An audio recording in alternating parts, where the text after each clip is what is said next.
Ouji fashion is one of the most cute yet sophisticated Japanese street fashions. Many people refer to Ouji as a sub-style of Lolita fashion. However, a lot of people rather refer to it as a brother style of Lolita instead, since Ouji is also considered one of the boy styles in J fashion, and it does have its own subtypes, even though they are not official subtypes. So to give you a brief idea of how Ouji looks, it is a style that reminds you of a cute young prince or a boy from a fantasy world. Basic items to wear are a dress shirt, mostly with ruffles, vest, capes, jackets, shorts, and most importantly, cute accessories, so that you don't look like you are wearing a normal suit. And Ouji outfits are often showcased with Lolita in photo shoots or magazines, since both are inspired by British Victorian and Rococo fashion, and also some Japanese kawaii looks that make you look like a prince or princess in the case of Lolita. This style is not only for men but also for women. So today we'll take a look at the history, must-have clothing pieces, subtypes, some shops, and some other stuff relating to Ouji fashion.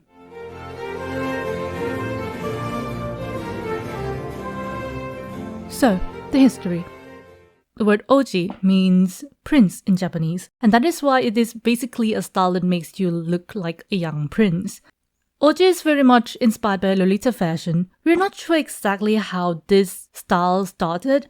What we know, however, is that Lolita subculture was inspired by the otome style, a cute, sophisticated feminine J fashion from the 1970s that centered around a young lady look. And after that, Lolita first appeared in Shibuya around the 1980s. So Ouji fashion emerged in the late 90s and early 2000s as the male version of Lolita. Apart from its association with Lolita, Ouji is also compared with other fashions that have similar sophisticated styles like EGA, Elegant Gothic Aristocrat, and Dandy. Let's start with EGA or Elegant Gothic Aristocrat. This is actually not a boy-only style. They have a masculine version, but it also has a feminine version that is very popular. Basically, it is more mature look compared to Ouji. This EGA is particularly inspired by the Victorian era, the Gothic aesthetic, and the gods of culture. So their tone is, of course, darker and edgier. They wear long pants instead of shorts, and the color palette is black and jewel tones like ruby, emerald, or navy. And as mentioned, Elegant Gothic Aristocrat also has many feminine looks, and the feminine version is as equally famous, if not more, than the male counterpart. Next, let's talk about dandy. Some people might already have ideas of what a dandy looks like, since it is a term taken from English language.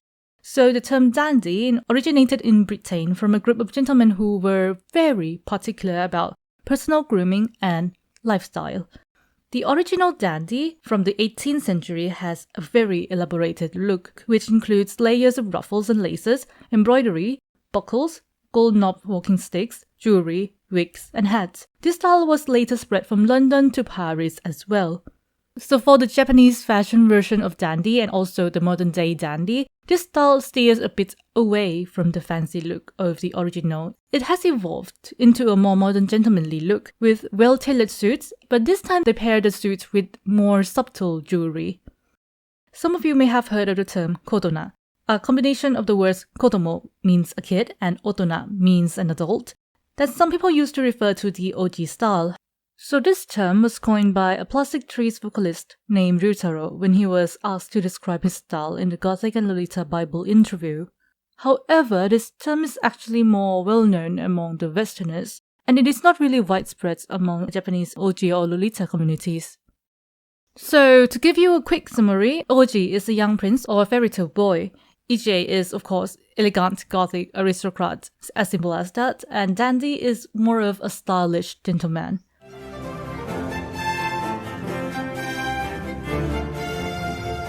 Basic coords. Most Ouji clothes come in a set. They also call their complete outfit a coord, just like the Lolitas.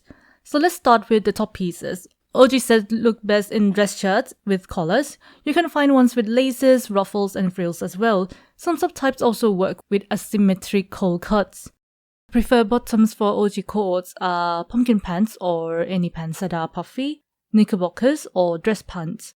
Most of their bottoms are around knee length, but you can incorporate longer pants to a cute ensemble. Especially I've seen a lot of cute coords with long pants paired with long boots.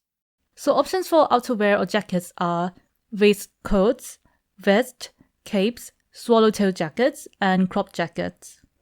So after we have talked about the basic pieces, some recommended socks and shoes are high socks, stockings, dress shoes, boots, loafers, chunky shoes, and platforms. And to make the outfit more whimsical, you need to add some accessories, of course. It could be pocket watches, monocles, canes, chokers, bows, ties, jabots, globes, or one of my favorites, the overskirt. Or otherwise, you can search for Lolita accessories that you prefer as well. And what interesting is that there's a lot of headwear options for Ouji.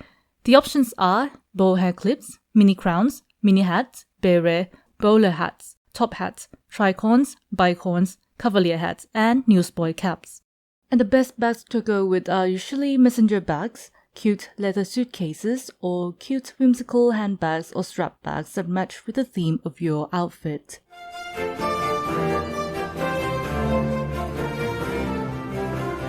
Main subtypes.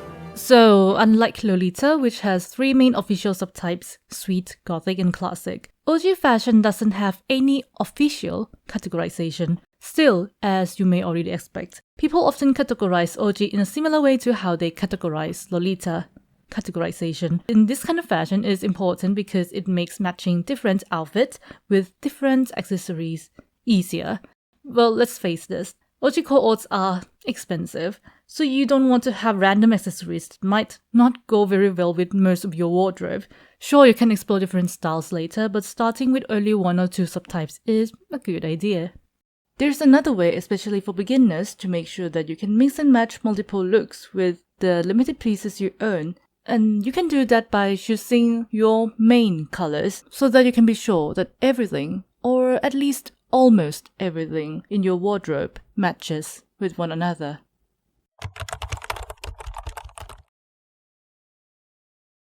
Sweet Ouji. Let's start with one of the cutest and most popular subtypes, Sweet Ouji. This style often incorporates cute elements like bows, hearts, sweets, or fairy tale themes. Ruffle shirts are also prominent in Sweet Ouji. Likewise, compared to other subtypes, Sweet Ouji jackets and pants tend to be a bit shorter. It is most common to choose pumpkin pants and puffy shorts for a cute and youthful vibe. And the thing that goes well with shorts in this style is knee-high or calf-high socks, and you can complete the cute look with mini hats, mini crowns, or beret. For the overall theme, Sweet Ouji coords often draw inspiration from school uniforms, sailor outfits, Alice in Wonderland, or some dessert themes like chocolate or cake.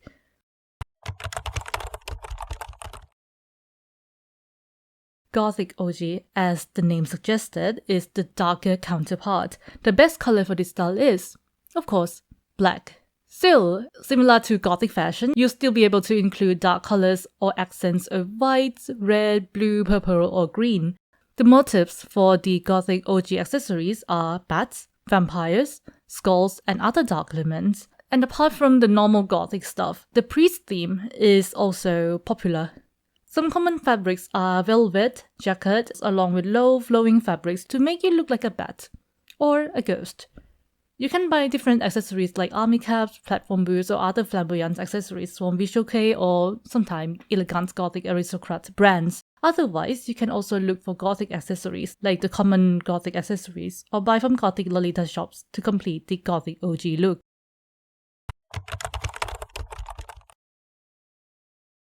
Classic Ouji is the one that would make you feel like a prince or sometimes a gentleman the most. They take inspiration from historical clothes, especially the Victorian.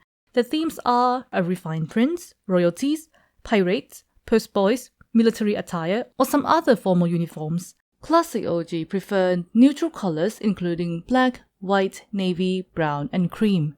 They also have common symbols that can be used for accessories like crowns, swords, canes, tricorns, bicorns, or cavalier hats. As you may have noticed, full hats are more tied to the classic theme than the mini hats, and also unlike the Sweet Ouji, their bottoms tend to be around knee length or longer, with a more refined silhouette and structure.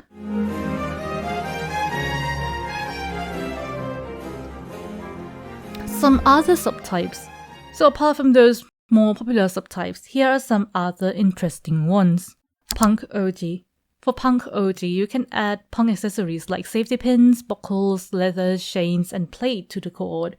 And if that doesn't look punk enough, you can consider using clothes with asymmetrical cuts. And even though you can wear punk Ouji in any color, the most popular one and the easiest one to make it punk is black and white, maybe with splashes of red or some other dark shades. Steampunk Ouji. Most steampunk Ouji outfits are similar to the classic ones. This is because they are most inspired by Victorian concepts as well, but it doesn't mean that you cannot make steampunk option cute or gothic, by the way. It incorporates a lot of iconic steampunk motifs like cogs and gears to its design, and some must-have items are brass or copper goggles, monocles, top hats, and pocket watches. Wa Ouji. There are some cool Wa Ouji sets out there, even if there aren't too many compared to the Lolita. For a traditional Japanese look, you could either go for shirts that has kimono or yukata collars, or you can still choose dress shirts paired with cute kimono jackets as well. The silhouettes for bottoms in this style are mostly squared, so it looks like Japanese kimono or hakama shapes. And what makes this style amazing, in my opinion, is their use of traditional Japanese patterns and the well-coordinated Japanese color palettes. Ouji. This one is inspired by traditional Chinese clothes and especially modernized version during the 1900s. The most prominent elements of this subtype are the mandarin collar and the cloth knot buttons. Circus Ouji. Circus Ouji was inspired by, obviously, the circus aesthetic. The most common colors are red, black, and white, sometimes with gold or yellow trims. They typically have asymmetrical cuts or patterns, and the popular patterns that make the outfits very eye-catching are harlequin, chess, and stripe patterns. Some common motifs are clowns and playing cards. Old school Ouji. So, apart from the famous subtypes, similar to how Lolita also has the pre-version of Lolita that wasn't very well coordinated yet, Ouji also has the old school version before the style became more polished. People try to take different pieces from different types of fashion and mix them together, or sometimes DIY their clothes to make them princely or cute. And from that, sometimes it could look mismatched or somewhat blocky compared to the Ouji coords that are mostly sold in sets nowadays. And there are still some examples of the old school version from the 90s and early 2000s street snaps.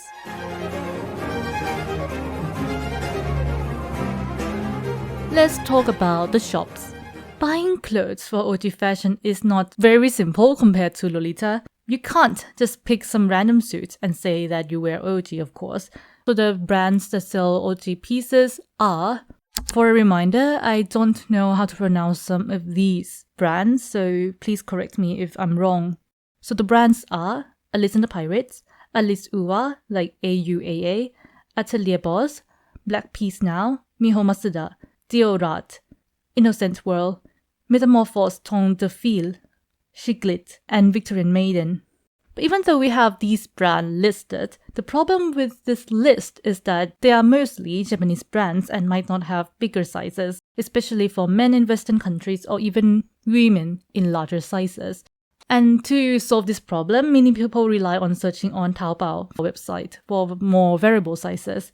But if you rather search from English websites instead from the Chinese Taobao websites, there are some resellers that work as middlemen of Taobao, and these websites are Devil Inspired, My Lolita Dress, and Lolita Wardrobe. Of course, there are some other alternatives as well. So the Fan Plus Friends site also has custom sizes and plus sizes available. Apart from that, Wunderwelt is a second-hand Lolita and Ouji shop that you can sort by brands and also by plus size. Another marketplace based on the United States is Lace & Market, where they have Lolita, EGL, Ouji, and other J fashion. Accessories from Visual Kei and EGA brands could make the look more whimsical and especially edgy. Example of the brands you can take a look from are Momemote and Edge Naoto.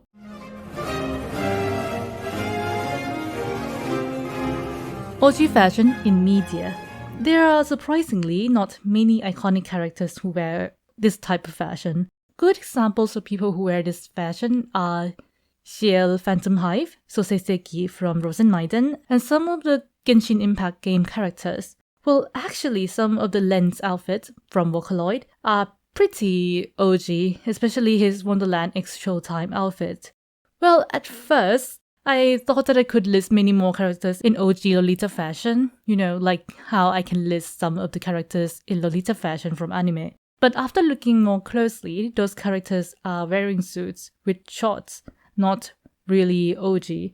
So for example of what I mean by this is the silhouette of boys' outfit and the manga and anime Shadow House is quite right, but it's more dandy and historical than OG, mainly due to its lack of the theme accessories.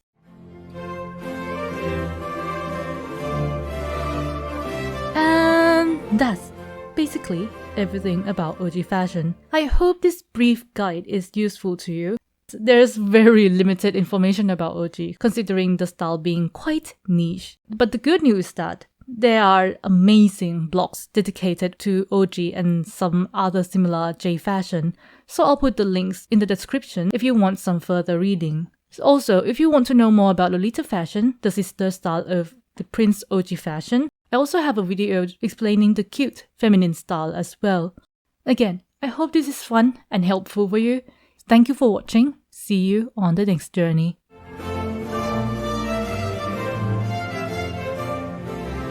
Some people have asked me for a video on visual kei fashion, and I'm excited myself to say that, well, I have plans to make one soon. Well, not that soon, but yeah, soon.